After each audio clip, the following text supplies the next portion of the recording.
Olá, olha para a cara desse exercício aqui. Adivinha como que eu vou classificar ele? Médio, difícil, fácil? O que você acha? Acompanhe a resolução comigo. Vamos lá?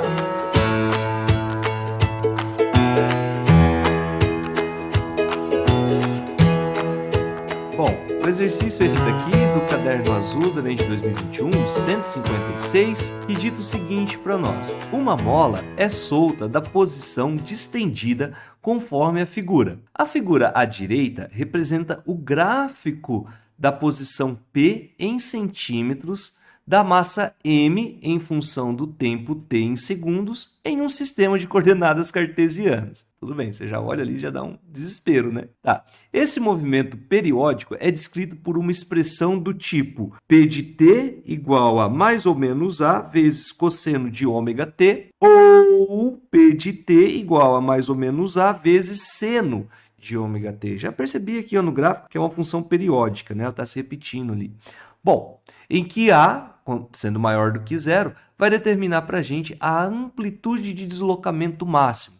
W vai ser para nós a frequência que se relaciona com o período, que é dado pela seguinte fórmula. Ômega é igual a 2π sobre t, onde t é o período, como ele disse aqui anteriormente.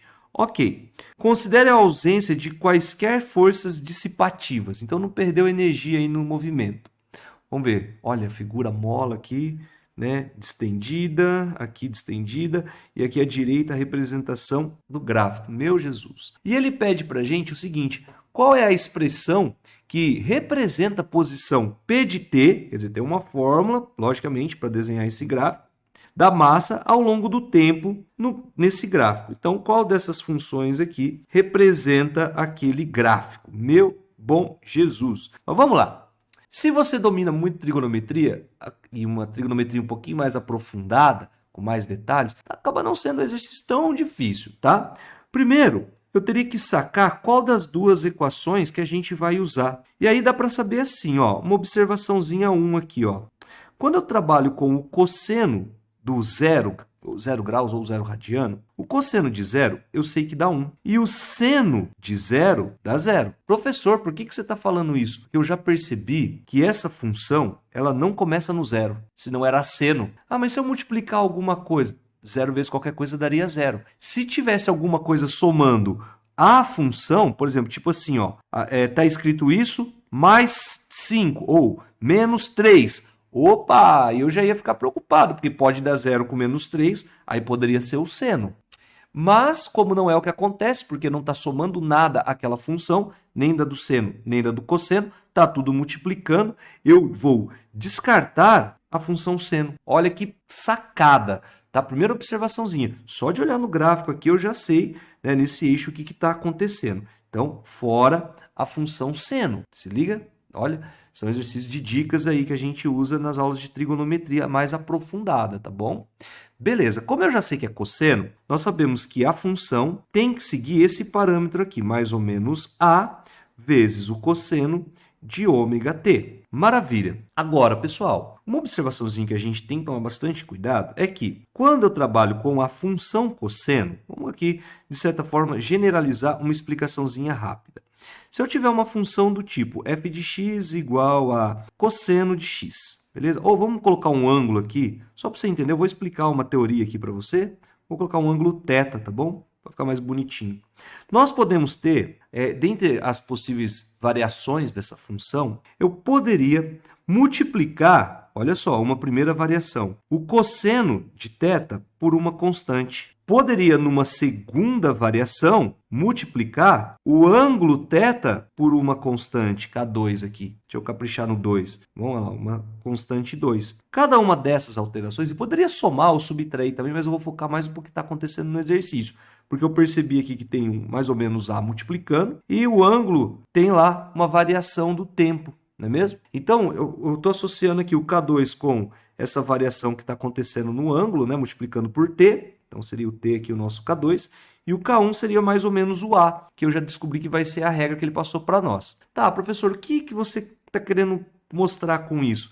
É o seguinte, quando você multiplicar a função seno ou a função cosseno por uma constante, o valor do cosseno de zero, ele seria 1, né? Tradicionalmente, o cosseno de zero, ele estaria marcado aqui no 1, se fosse a função tradicional. Tanto é que ela tradicionalmente seria algo assim, ó. Por exemplo, como aqui é π sobre 2, o cosseno de 90 dá zero. Então, ele faria isso aqui, ó.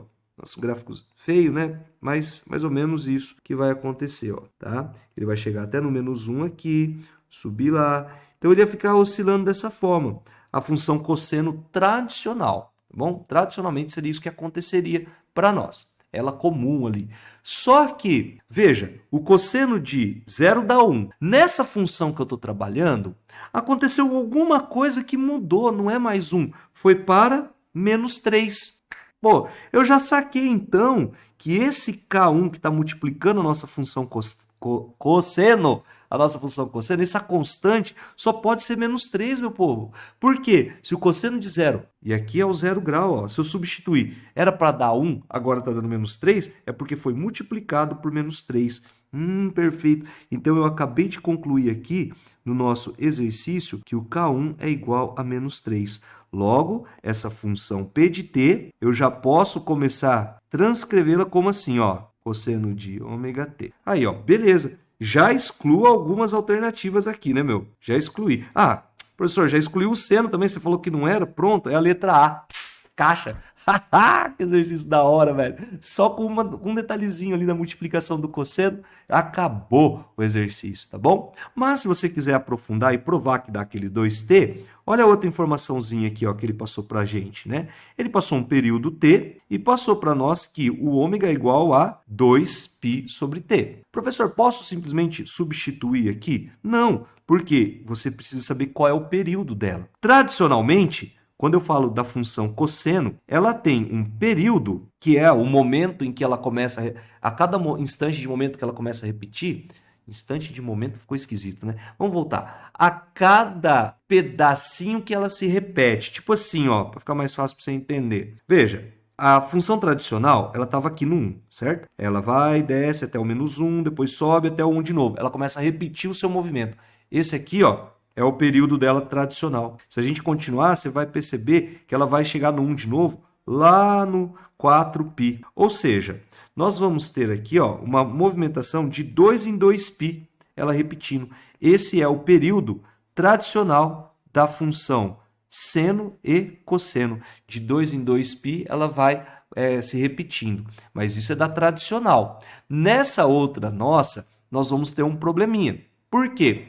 Porque o período aqui para nós é o T maiúsculo que ele colocou lá, né? Vou marcar aqui, ele falou para nós, ó, use o período como T maiúsculo. Beleza, conhecido também como tesão. E aí ele falou para nós o seguinte, que esse período, como ele é repetição, esquece a função inicial lá, esquece ela. Olha só para que tá, porque essa que interessa para a gente. De quanto em quanto tempo ela começa a repetir de novo? Veja, ela sai daqui, sobe até o 3, desce e vem até aqui. Aqui ela começa de novo, ó. Subir até o 3, descer, subir até o 3, descer. Ou seja, o período dela tá de 0 até π. Olha lá, ó, é quando ela vai repetindo o movimento. Toda vez, ó, de π em π. O período é essa repetição. Quer dizer, então, que o T maiúsculo, ou o tesão, é igual a π, porque é o período, é o tanto que a função está se repetindo. Mas por que você está fazendo isso, professor? Porque ele também falou para nós que o ômega é igual a 2π sobre o período. Então, quer dizer que o ômega vai ser 2π sobre π, que eu posso simplificar, descobrindo aí que esse ômega é igual a 2. Perfeito. E agora eu vou substituir ele na fórmula que eu estou procurando e concluir que o P de t vai ser igual a menos 3 vezes cosseno de 2 vezes t, alternativa A. Ah, beleza? Olha que lindo, cara. Que exercício maravilhoso. Eu acho esse exercício fácil, tá? Muito fácil. Desde que você tenha um pleno domínio, sacanagem, né? Desde que você tenha o pleno domínio de trigonometria. Caso contrário, vai ser muito tenso, muito difícil na hora da prova lembrar dessas informações, né? Até porque, na maioria das vezes, a nossa preparação para a prova do Enem não aprofunda tanto nessa trigonometria, não é comum isso aqui acontecer, né? A não ser que se torne uma tendência daqui para frente, Deus me livre, tomara que não, na verdade, porque a gente não costuma, pensando só em Enem, aprofundar tanto, beleza? Mas tá aí, um exercício bem bonitinho aí para você. Se você gostou, eu acho difícil gostar de exercício desse, né? Mas se você entendeu aí o processo todo, gostou da resolução, se você não entendeu também, curte aí, tá bom? Nosso canal aqui do YouTube, compartilhe com seus colegas que estão se preparando para a prova do Enem, beleza? Bons estudos para você aí, muito obrigado por assistir mais esse vídeo e até mais.